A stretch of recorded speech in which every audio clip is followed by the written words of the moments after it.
All right, everybody.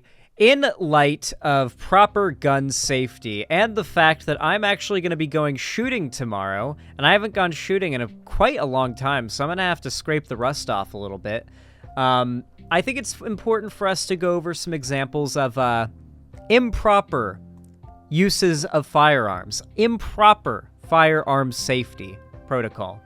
Now, if you're an American or not an American, because you might use this as the butt of your jokes about America, there are more guns in America than American citizens. The average American household, I believe, and I may be wrong about this stat, but I'm pretty sure this is true. The average American household, I'm pretty certain, has more guns than people in it. The average American household has more guns than people. I'm pretty certain it is. If not, it's like close. The stats are pretty wild when it comes to how many guns there are per human in America. That said, overall, I don't really have much of a problem with gun ownership as long as it's responsible gun ownership by the right people who aren't, going to use it for committing crime or, terrorism. Then I think gun ownership is good.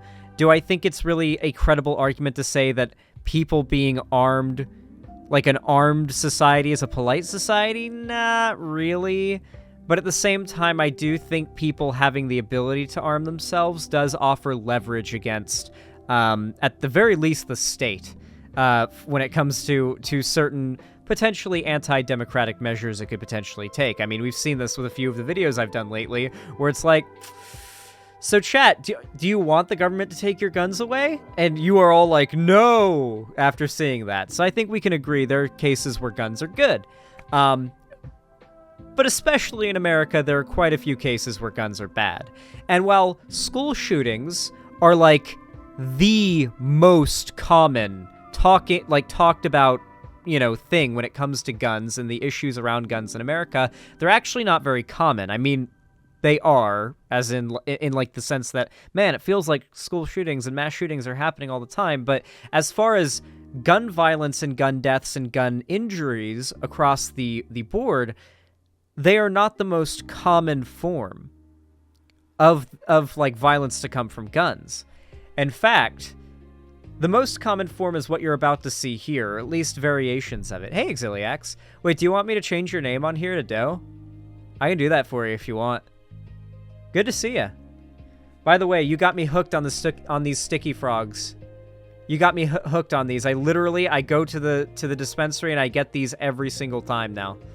That said, let's go ahead and check out this video, which I think is a pretty good example of what the average gun ownership accident looks like.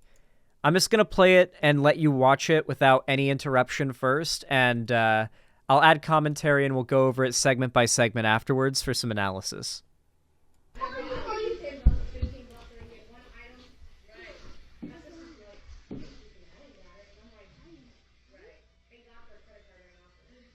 No one gets hurt here, by the way. I feel I should clarify, no one gets hurt. But they almost do.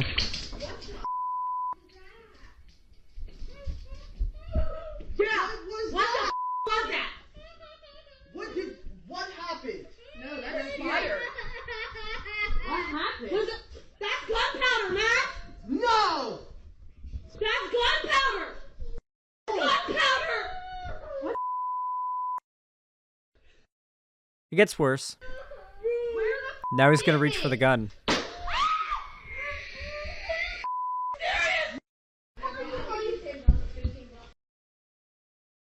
So, I'm going to go ahead and just give you guys the happy ending right off the bat. No one got hurt. Thank God. And that guy got charged because it was his gun, and that was... I think you could probably tell that he was the one responsible for what went down here. He was charged for it. Thank God. But let's go ahead and break down what happened here in detail. I'm going to go ahead and throw out a little bit of conjecture here. I don't know if this is 100% true, but this is also my mom's theory. I showed my mom this video, or I described it, I don't remember which, over the phone last night. because I saw it on Twitter, and her thoughts were, oh, I bet that guy's a drug dealer. And I was like, yeah, you know what? Maybe. That sounds about right. He probably had a little revolver with the trigger guard removed so that he could pull it out from his couch cushions and shoot at a moment's notice if he got robbed, because drug dealers get robbed. And he had it just sitting in the fucking cushions, ready for a kid to grab. And when he went to, and the reason why I think that is when he went to grab the gun, it fired. If it had a trigger guard, it would have been hard to go to grab the gun and for it to just fire, right? Like that's even a revolver. Like it's pretty hard for it to just fire when you just go to grab it. He must have gone to grab it and like applied pressure because he was like freaking out, and there was no trigger guard there to grab. It's kind of, you know, you gotta get your finger in there, right? Like I think that's what that was. I think he was a drug dealer. But regardless, we'll break down the video bit by bit. Why is there a camera in their living room? It's becoming more and more common. You're gonna see a lot more videos like this. One, I think it does support my my theory that they're drug dealers. Or at least the guy in the video is a drug dealer because, you know, they expect to get robbed. Two, it allows you to catch, like, a lot of stuff. Like, maybe you have pets. A lot of people who have pets will set up, like, these cameras in their living rooms and kitchens. If they have kids, they might leave home alone that are younger. They might put these out just so their kid can, like, you know, go out and talk to them. And you know, it's just, you know, a lot of people do this.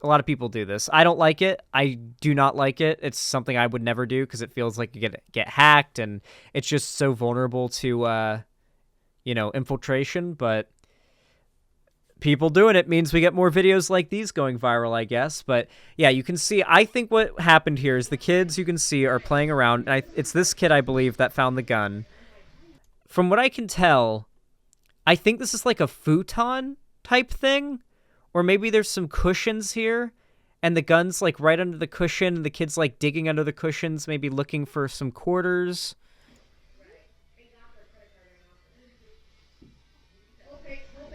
Thank God this kid clears out. It's hard to tell if the kid's found the gun and is currently, like, playing with it and looking at it. It's so blurry. I saw a segment from Demon Mama that claimed all the camera does is snitch on you to the cops. Yeah, no shit. She's correct. Like, yeah, if you're a drug dealer and you get robbed and you use your fucking camera footage, them robbing your drugs and your drug money, and you go to the cops with it, yeah, good luck. Good luck. Good job. You figured it out. That's gonna go well for you. There's a reason why criminals rob other criminals.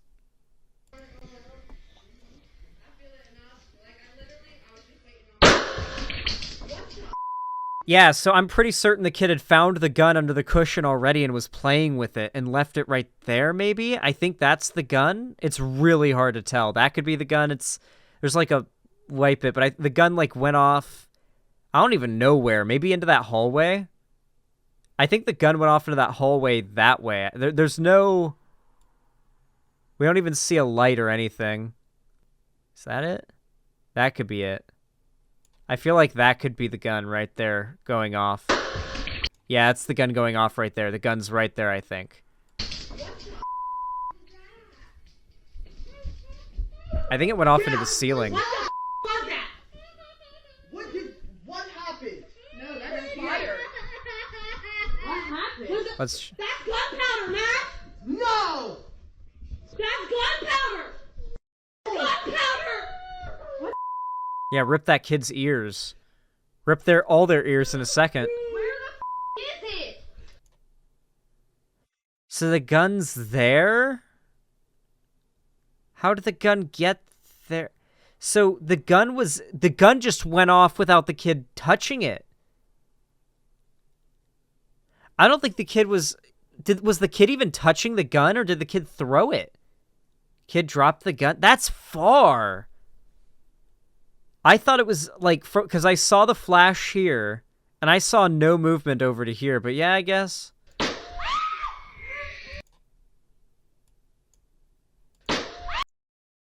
Yeah, it's the gun right there.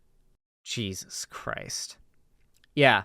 So, when you've got a whole lot of guns in America, it means you're going to have a whole lot of irresponsible gun owners. The amount of gun fails that exist on YouTube are just overwhelming. I mean, like, even when you are a completely responsible gun owner or gun user, like you're just going to the range to shoot and you're doing everything by the books, everything you're doing, like, completely, you know, as safely as you can within reason. There's so many things that can go wrong, you know? Like, I don't know, there could be some asshole who's also with you at the range, like somebody else who's, you know, just gone to the range that day who isn't as safe as you. And you could get hurt because of their stupidity. That kind of thing.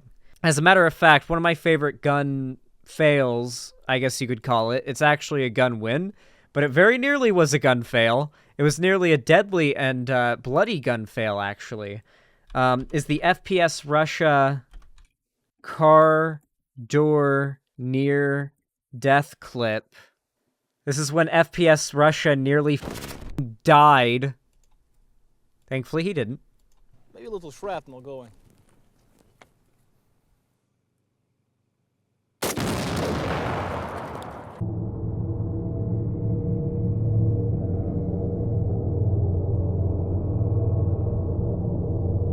Did you see it? Did you see that shard of metal just fly past his arm? That could have just Maybe bisected a lot of him. shrapnel. Well, I really like this rifle, I've got to say. Like I said, it's so compact. You can Yeah, technically that's an explosives fail, but still, gun plus explosives equals gun explosive fail. Okay, you know, we're combining it all here. fold it up, stick it anywhere, but Oh, he knew. No, FPS Russia's told the story on the podcast. He knew. Holy shit! I almost died. I gotta do the outro, because they don't do any cuts. He tries to do as few cuts as possible, because then the video people back then would accuse the videos of being fake, because that was how the internet was back then. So he had to, like, keep the character intact and do the outro all in one take after almost dying and seeing his life flash before his eyes. hope you guys enjoyed the video, and as always, have a nice day. Have a nice day.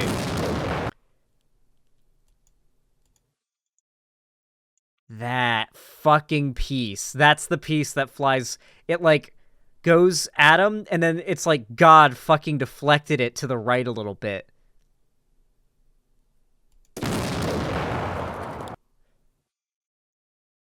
Jesus. It's like every direction, everywhere he could have been standing. No, he's not Russian. He's from Georgia. The state, not the country.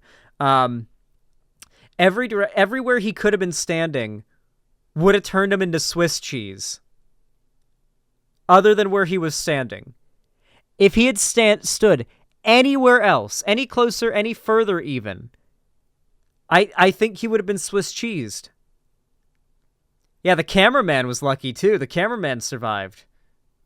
There were some instances of people that helped him make these videos getting hurt, and he was like, all right, listen, we haven't finished the video yet, so here's what we can do. We can go to the hospital right now, and the video's done. We never get to make this video. Or I give you $10,000, we finish up the video, and then I take you to the hospital. And if they took the $10,000, they were okay enough to finish the video. Listen, most of his employees were like rednecks out in Georgia that were living in trailers, and so they were just his buddies that he grew up with, and they were like, $10,000 and you know, I just gotta spend 5 more minutes with this bullet in my leg. All right, well, okay then. All right, I'll take that. OG Mr. Beast, yeah, but it was like hush money kind of thing, you know. He talks about it openly on the podcast now because it's been a decade and no one cares. But yeah, he had to get the videos done. He had to get them done. He also did it to himself though. He put himself through shit as well. He had the flu. He had like a really bad flu on a particular day where he was going to go out to the desert in Nevada to get hit with, I forget what it's called. It's like this thing that's like a powder that chokes you out that they use in the military. I think it might be like a grenade that blasts powder, almost like a smoke grenade that just like burns your lungs and shit. It's almost like a smoke grenade of pepper spray, I think is pretty much what it is. He basically had to test that out in a video. A tear gas like pepper spray grenade. That was like new shit the military is using or something. I don't even know. It was like really, really crazy shit while having this horrific flu. And they used more than they were supposed to as a prank on him. His friends used like 6 grenades instead of 1.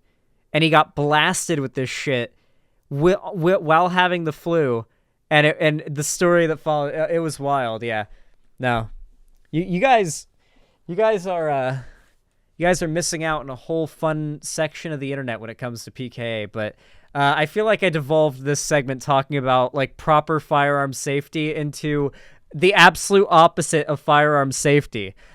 Yes, firearm safety is important, and if you feel like you are not the kind of person who can handle a gun safely, if you feel like that's the kind of thing that could happen in your home, you probably shouldn't own a gun. Also, if you do own guns, for God's sakes, do not leave them out in the open. You never know if you even have a guest over who could have kids, and you just don't even think, oh wait, I have guns in the house, I have a gun sitting on my couch in my guest room that I haven't even thought about when I've got my friend with their kids who's coming over for a minute. Like, you won't even think about it, and it could lead to disaster. Lock up your guns. Also, if you don't lock up your guns, they get stolen and used for a crime. It could end badly for you. It could end badly for you. That's pretty much all.